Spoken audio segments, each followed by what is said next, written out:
What's going on, Paisanos? V here, coming at you guys, well, with another market watch today. Banlist check, we just hit the reset button and no, it's not out yet. So we're still waiting for the banlist, and a lot of Yu-Gi-Oh players are wondering, should they go in and buy new decks, or should they just wait? Do you need to get new cards? I mean, realistically, whatever card you buy can potentially be hitting the banlist. I mean, Yu-Gi-Oh players can make the argument, wait V, if it's a newer card, maybe that won't get hit in the banlist. Well, that's not necessarily true.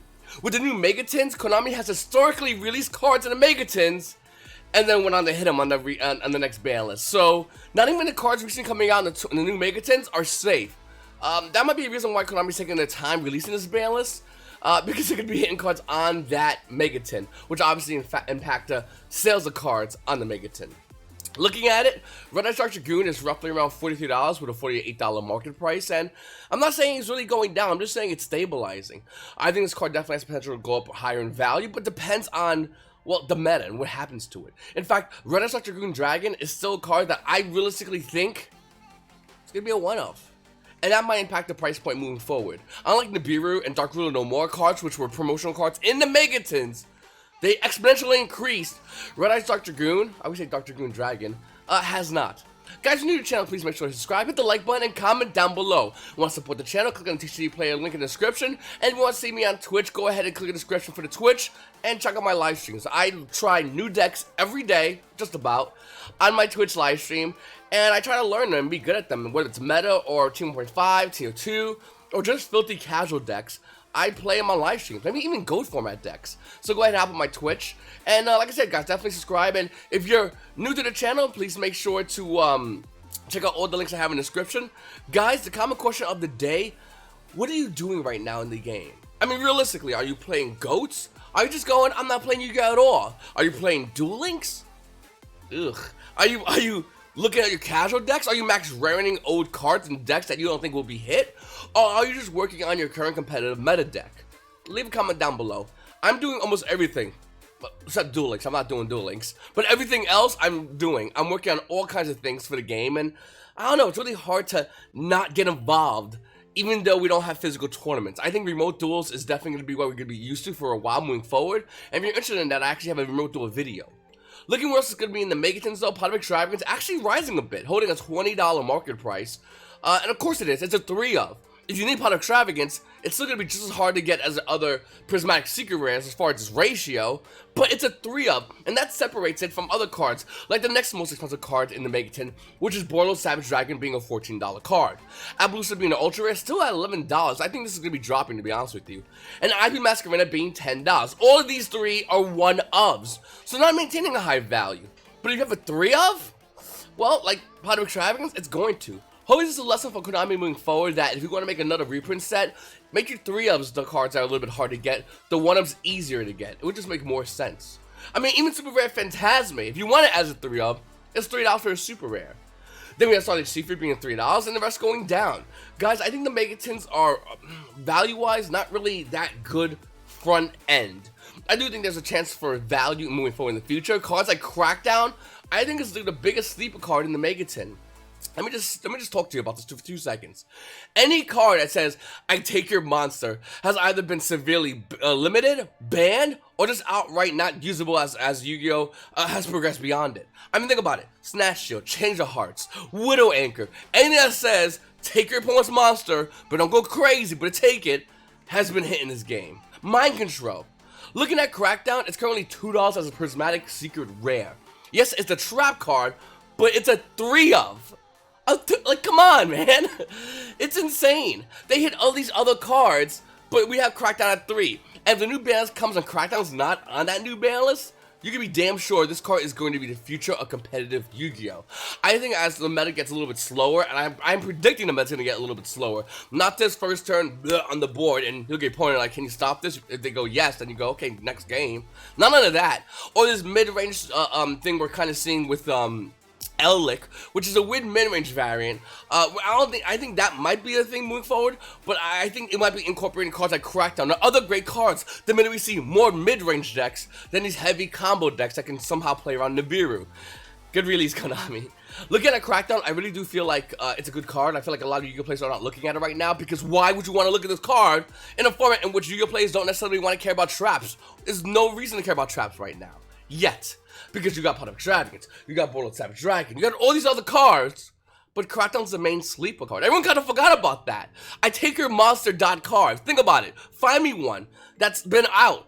It's gonna be hit eventually, or has been hit, or severely limited. Crackdown currently is at 3. Yes, it's a trap card, but in a slower meta, this card reigns supreme. Then we have Forbidden Droplet. Now, here's the question. Are you going to go ahead and get yours yet? Currently holding an $80 market price, but realistically, it's about $78. Not bad. I don't think this card's going down anytime soon. I think this card's going to have a stabilized price point.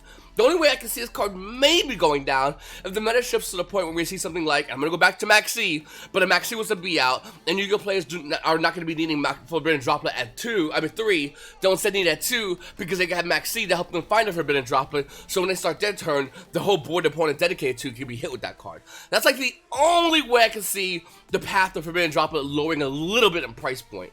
So once again, I'm going to ask you, do you have this card? Because it's a card you definitely need if you want to play competitive Yu-Gi-Oh! It is a big deal. And I feel like a lot of Yu-Gi-Oh! Players are kind of waiting on this card. And I'll tell you right now, even though I was waiting for a while too, the wait's over. You need this card. Then up next, guys, looking at Starlight rares in general, they all calm down for the most part. Now, someone could say, well, V, wait till the stimulus check, or wait till, I don't know, more money comes out the sky and then go back up in value. And maybe you might not be wrong for that. I'll give you that, sure. But if that's the case, and that is the fact for these Starlight rares when they first initially went up, coincidentally coming out when the stimulus checks came out, the value has now subsided for a lot of these cards. And what are we doing with that? What are we doing with information? Knowing the fact that a lot of these Starlight rares are more than likely going to be going up if there is a release of another stimulus check. It's weird talking government things with Yu-Gi-Oh, but it really doesn't pack the market. Dometica, everyone says Ecclesia. I like Excelsior. It just sounds so much cooler, doesn't it? I'm calling it Excelsior. Let people correct me in the comments. I'm deleting it. Like, Excelsior sounds so much cooler. Anyway, Dometica, Ecclesia, the Virtuous. Starlight rare was originally at one point like $600. In fact, the market price is showing to be $650. But it's barely under $500. It's roughly around $475 for a copy of this card. Now, this is a Starlight rare, but this is a Starlight rare competitive card. You got other cards like Lightning Storm, Masquerade, Effect Veiler, Triple Tactics Talent, which nobody wants. And Konami, we don't want main deck Starlight rares. This is why the value of a lot of these cards are going down. If somebody's going to be buying a main deck Starlight rare, they're more than likely either A, have a crazy amount of money, so who cares, B, they just want one deck they love, competitive-wise, and they're going to max rate it to the extreme, which I don't blame them, I respect it. I respect it a lot. Or C, yeah, they don't care about anything. I mean, literally, they just go, I get some money this week, put for food, for rent, for max rated Yu-Gi-Oh cards. And that, I'm with that guy. That guy, we're at that level. I'm not at that level to do that, but I'm at that level of understanding why they did that. Max rated Yu-Gi-Oh decks is definitely going to become more costly as time goes on, especially when Konami releases more meta-competitive decks, with more meta-competitive sets, with more meta-competitive Starlight rares within those sets that are hard to get.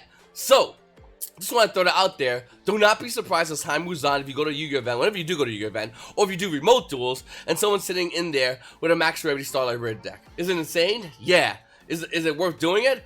Yeah. It's like, man, it's okay. I gotta start, whatever. It's insane. It's cool.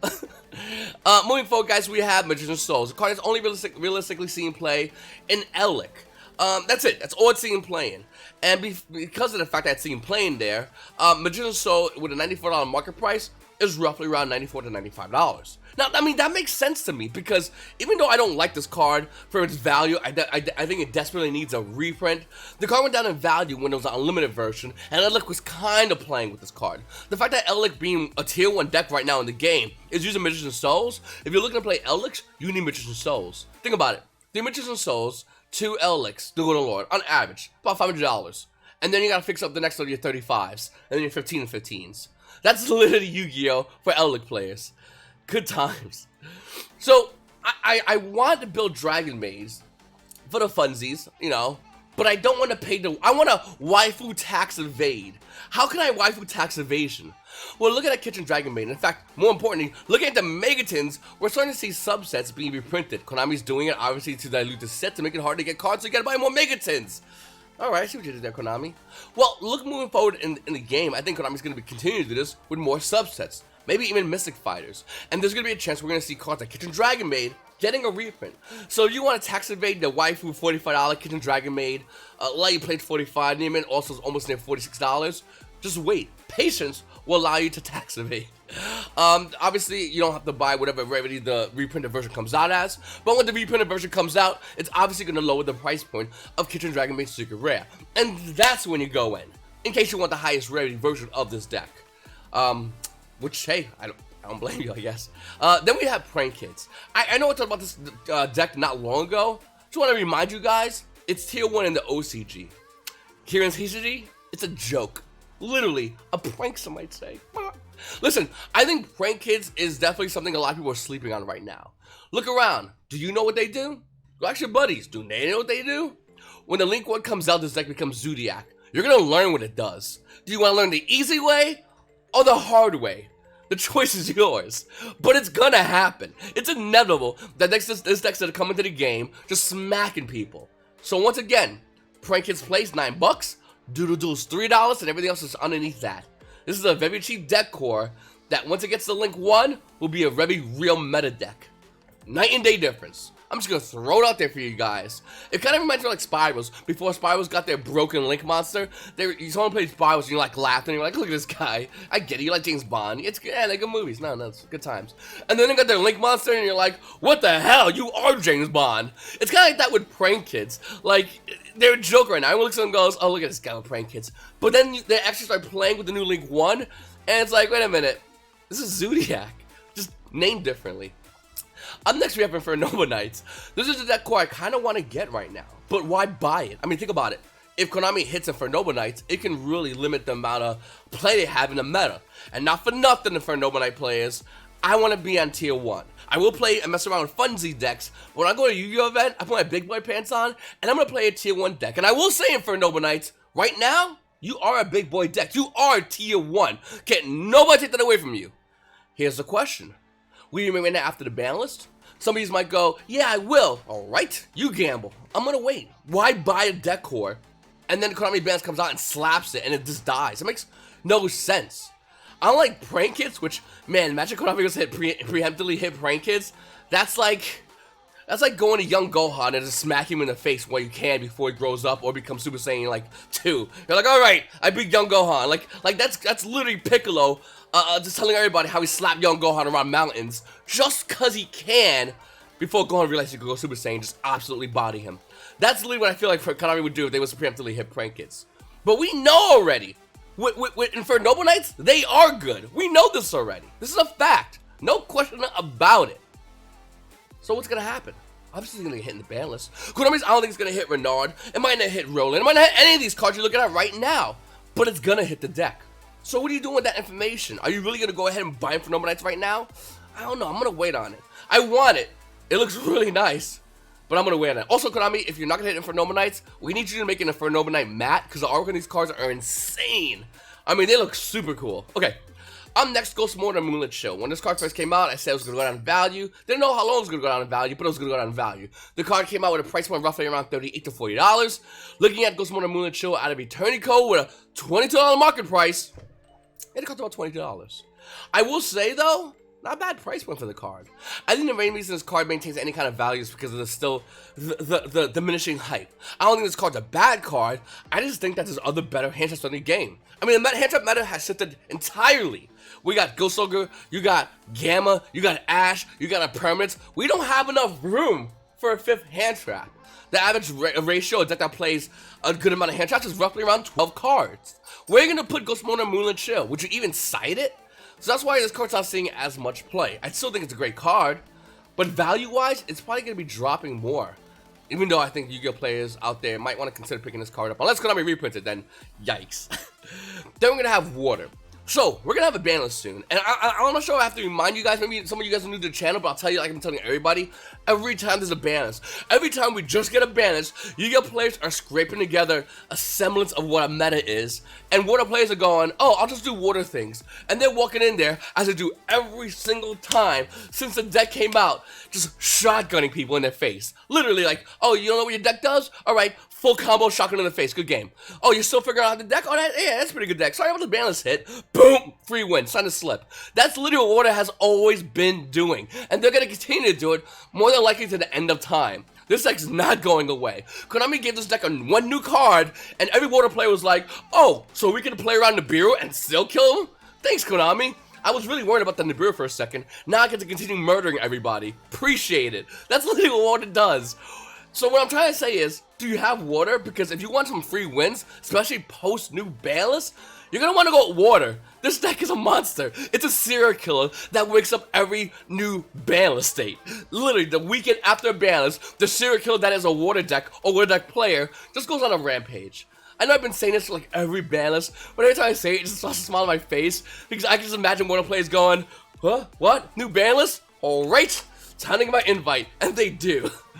Up next, guys, Ghost Ogre and Snow Rabbit. Coming out of OTS Storm Pack 5 with a $141 price point, friend prices. The current market price of the card is roughly around $146. Ghost Ogre and Snow Rabbit for the longest time was $80. Sees any meta resemblance, and since we're so far away from OTS Tournament Pack 5, it spiked in value, almost doubling in price point, almost hitting $200 at one point in peak. Now it's settled, and the new settle price is $145 a single copy. Well, this is going to happen eventually to Joel and Lockbird. I know I've been saying this forever, but I just really want to hammer this to you guys. Joel and Lockbird holding a $75 market price, roughly around $82 to $90, is already starting to make its move. They do it when you're not awake. They do it when you're asleep. They do it when your back's turned, and they let you know the minute they hit their peak price and everyone's screaming about Joel and Lockbird that it's been done already. So there it is, Joel and Lockbird. Very expensive, going to continue to be very expensive, as it should be because it's a hand trap. And I don't think hand trap's going away anytime soon, even though I would like them to. This is going to be the reality of the situation. The next Ultimate Rare hand trap, hopefully going to be Ash Blossom and Joy Spring, hopefully going to be anything that's kind of good like that, it's probably going to see this kind of same value. It's going to slowly go up. When it first comes out, it's gonna be like something expensive, go up a little more, go down as the hype dies away, go back up when the card gets any kind of meta resemblance, goes back down, but noticeably, and maybe some don't notice it, at a higher price point when it originally settled at, and then it's gonna play this crazy game of going up and down, and ultimately we're gonna have the card going $145, and that's the settle price. Whereas Joel and Lockbird right now, it's sneakily, besides one listing, is at 90, even though the market price shows to be 75.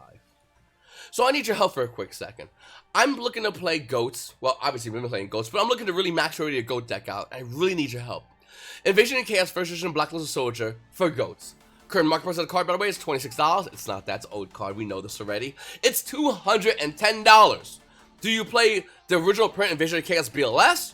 Or do you play the collector's rares from Toon Chaos BLS? Same $200 market price.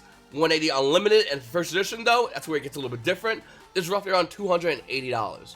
Which one would you play if you had a chance of max rolling your GOAT deck out? Original print first edition or collector's rare? I'm kind of leaning on original print first edition because I like that. It's kind of cool, kind of fun. Good value still, just as much good value as the collector's rare, though I like the collector's rare because it's also clean. I feel like the original print is not as clean and bright as the collector's rares. Comment down below, let me know what you guys think about that. Then we're going to have Chaos Dragon Levineer coming out of OTS Tournament Pack 12, $40 market price. The card is actually under, well, one listing at 37. Then after that, it's almost near the $42 market price for Chaos Dragon Levineer.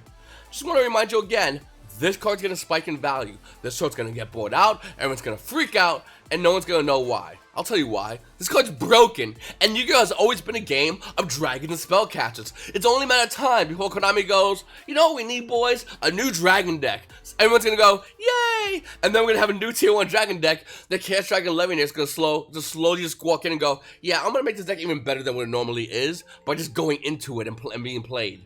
Chaos Dragon Levineer is an insanely good card that a lot of Yu-Gi-Oh! Players just don't know about yet. That's what this card is. Everyone's kind of forgotten about how good this card is. It's only a matter of time before people realize it. That's it. Then we have the Dragon Colossus. $40 market price. It's around $50. I think, just calling it out there, Hero players, you should join us Thunder Dragon players because you've been talking about Straddles forever. And with us Thunder Dragon players care or didn't care, you let us know that you wanted Straddles. Free Straddles. You know what Straddles? And we sat there as Thunder Dragon players go, yeah, no, Straddles. Yeah, no. I mean, and realistically, you are right. But when you complain about something that you're right about over and over and over and over and over again, we just don't want to hear it. But anyway, hero players, join up and talk about Colossus. Yeah, some might go, well, V, there's a card that makes Colossus splashable in every deck. No deck's gonna run that. Let's be real. Let's be honestly, truly, 100% real. People are having a hard time right now with Dragoon fitting into all their decks. You think Colossus is gonna be able to fit in their decks? Not gonna happen. Also, I do think that Colossus coming back to 1 would change almost nothing in the meta, except if you're playing a Dragon variant or a Thunder Dragon variant. That's basically it. And unless someone's I'm sorry, or you're playing Arch Nemesis, you can run Thunder Dragons. You can run that deck. Other than that, I think the lazy out of saying you can run Arch Nemesis splashable as an engine in and to bring out Thunder Dragon Colossus in your deck is kind of silly. It's a cop-out and it's lazy. Think about it. How are you going to draw this Arch Nemesis cards? You're going to have to run more if you want to draw them. If not, you're going to have to run a couple of cards. It just doesn't make any sense. Not only make any sense for that, but it doesn't make any sense for the fact that if you think people are going to put splashable pieces in their deck, the decks in the game right now have so many splashable pieces in them already.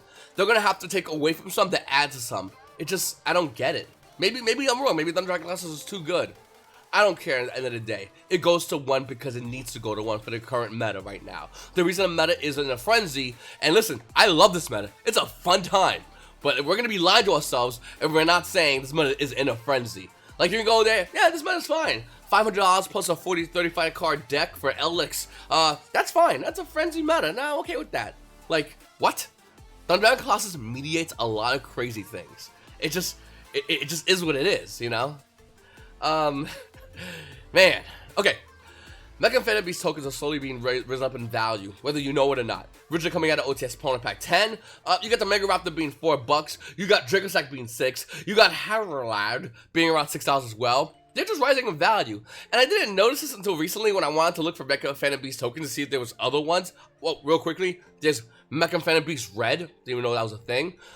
Yeah, so they're all rising up in value. So if you have Mecha Phantom Beast tokens, they're worth money. I'm not sure you're playing Mecha Phantom Beast, but if you're not, they're worth good money. Just throw it out there in case you want to sell some tokens, in case somebody wants to buy some tokens. Anyways, I really appreciate you guys watching my video. Please make sure to subscribe if you haven't subscribed already. Hit the like button, comment down below, join me on Twitch, and you boys have a great day.